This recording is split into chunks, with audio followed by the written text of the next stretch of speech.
जी महाराज की जय, स्वामी जी महाराज की जय, वृंदावन चंद्र जी की जय। जय जय श्यामा कुंज बिहारी श्री हरिदास। ये जो जीव है हमेशा पापों की ही तरफ बढ़ता जा रहा है। हम कभी अपना भला चाहते नहीं और हमेशा पाप ही करते रहते हैं, अपराधों को ही करते रहते हैं। और ये सारे अपराधों की जो जड़ है वो क्या है? सारे अपराधों की जो जड़ है वो केवल और केवल एकमात्र लोभ है। क्योंकि लोभ ही सारे पापों को करवाता है। लोभ से ही अहंकार आता है, लोभ से ही क्रोध आता है, लोभ से ही हर चीज, जितने भी जो पाप हैं लोभ के कारण ही होते हैं। लोभ है सर्व पाप को मूल, जैसे फल पाछे को लागे पहले लागे फूल। अपने सुत के काज के कई दियो राम बनवास। भरता मरो भरत दुख पायो सयो जगत उपहास। वासुदेव तज अर्क उपासे सत्राजित मन लीनी। बंधु सहित भय निधन दौन को निंदा सबही कीनी। भगवत रसिक संग जो चाहे प्रथम लोभ त्यागे। देह गेय सुत दारा संपत्ति तब हरिसो अनुराग। स्वामी जी महाराज की जय। सारे पापों की जो जड़ है एकमात्र मूल है, मूल लोभ है। लोभ है सिर्फ पाप को मूल। जिस प्रकार के किसी भी वृक्ष में, किसी भी पेड़ में जो फल है वो बाद में आता है, फल आने से पहले फूल लगता है। उसी प्रकार जब हमारे हृदय में अन्य विकार जब आने होते हैं, उन विकारों को आने से पहले हमारे हृदय में, हमारे अंदर लोभ आता है। तो सर्वप्रथम लोभ को त्यागो। और लोभ करना है तो हमको किस प्रकार करना है, किस वस्तु का लोभ करना है? हमें लोभ करना है हरि नाम को लोभ करना है। हमें लोभ करना है संतों के सत्संग का, संतों के दर्शन का लोभ करना है। हमें लोभ करना है श्रीधाम वृंदावन आने का लोभ करना है। हमें यदि हम कार्य वही करने हैं, हमें कार्य वही करने हैं, बस बात क्या है कि हमको जगह बदल लेनी है। संसार से उन चीजों को हम उनसे कोई इच्छा ना करें कि हमको संसार कुछ वस्तु प्रदान कर सकता है। हमको जो कुछ भी दिया है और जो कुछ भी देंगे, अगर हमें लोभ करना है तो बिहारी जी महाराज से लोभ करो। यदि हमें क्रोध करना है तो अपने बिहारी जी महाराज से क्रोध करो। और जो कुछ भी कहना है अपने बिहारी जी महाराज से, स्वामी जी महाराज से कहो। और किसी भी वस्तु का, संसारिक किसी वस्तु का लोभ ना करो। हमें जो कुछ भी करना है केवल स्वामी जी महाराज, बिहारी जी महाराज के चरणों में ही करना। तो लोभ है सर्व पाप को मूल, जैसे फल पाछे को लागे पहले लागे फूल। जो कई थी, उसने लोभ किया था कि मेरे बेटे का राज्य हो जाएगा और राम जो है वनवास चले जाएंगे, चाहे वो ठाकुर की इच्छा हो। पर आज के जमाने में एक ऐसी उनको ऐसा श्राप लगा, भरत जी ने एक ऐसा श्राप दिया कि जो कैकेयी जो है किसी का भी नाम नहीं रखा जाएगा। क्योंकि जो कैकेयी ने भरता मरो भरत दुख पायो सयो जगत उपहास। जो उनके पति थे दशरथ जी, उनका भी निधन हो गया।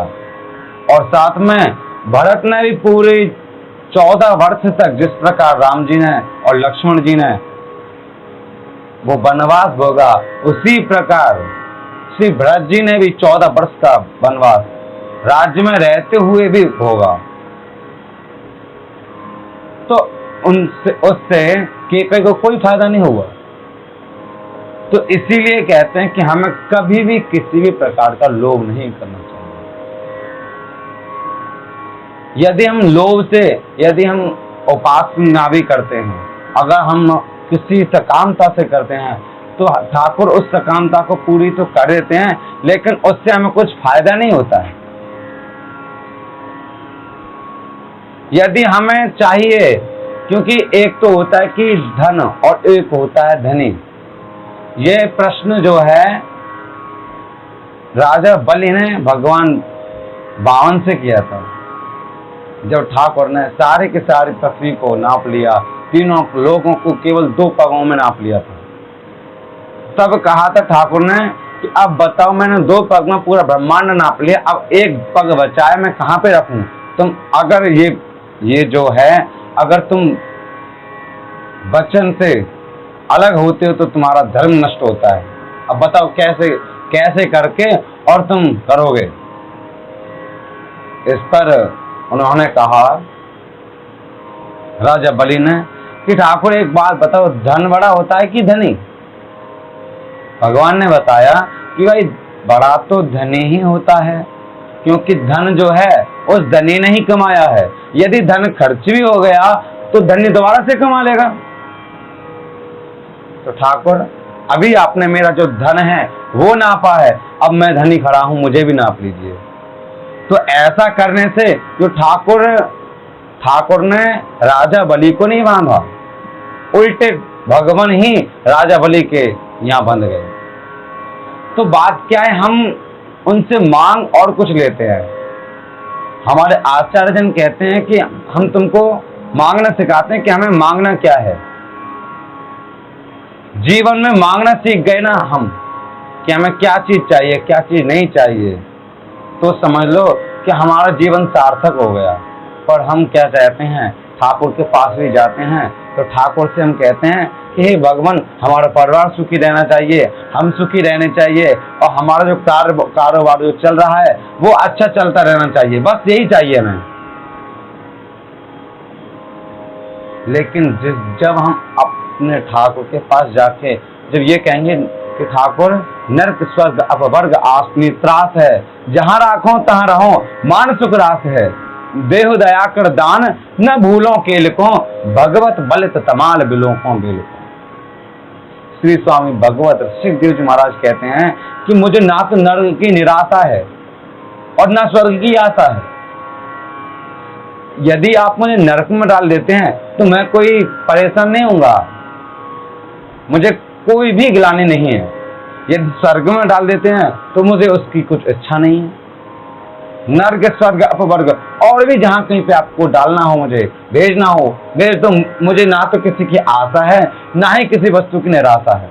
नर्क स्वर्ग अपवर्ग आत्मी त्रास है, जहां राखो तहां रहूं, मान सुख रास है। आप मुझे जहां कहीं पे रखेंगे वहां पे मैं सुखपूर्वक रहूंगा। बस महाराज में एक विनती है कि क्या, कि देव दया कर दान, न भूलों के लिखो, भगवत बलित तमाल बिलोको बिलको। श्री स्वामी भगवत ऋषिदेव जी महाराज कह रहे हैं कि हे ठाकुर, केवल एक वस्तु मुझे ऐसी प्रदान कर दो कि मैं आपको न भूलूं, चाहे मैं नरक में रहूं, चाहे स्वर्ग में रहूं, चाहे और कहीं रहूं, चाहे पृथ्वी पर रहें, कहीं पे भी आप जहां मन में चाहें वहीं पे रखो, लेकिन मैं केवल आपको ना भूलूं। क्योंकि जीव धोखा कहां से खाता है, जब बिहारी जी महाराज को भूल जाता है, स्वामी जी महाराज को जब भूल जाता है, वहीं से ये धोखा खा जाता है, और तभी इस जीव का पतन आरंभ हो जाता है। इसीलिए हमेशा हमेशा उनको याद रखो, और हमको भक्ति करनी है निष्कामता से करो।